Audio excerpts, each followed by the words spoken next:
Για να δούμε. Ναι, ναι. Στρίψε λίγο down. Ναι. Και περισσότερη δύναμη. Τώρα με το κάκι φρένο. Έλα.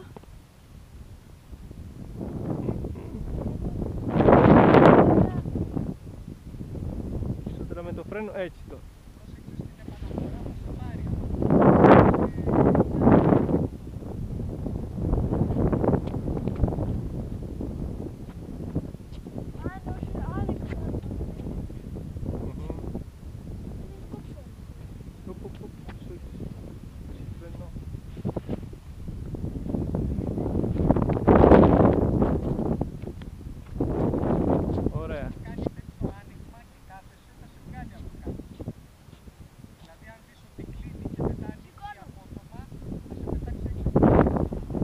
Θα αφήσεις τον ένα χερούλι. Τι κάνεις, θα στρίβεις και θα πηγαίνεις προς τον αετό.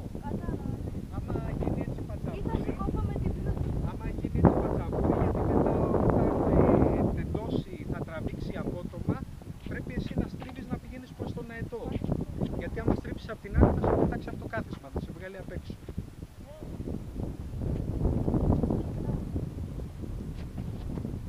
Κοίτα τώρα στο άνοιγμα πώς θα κάνει.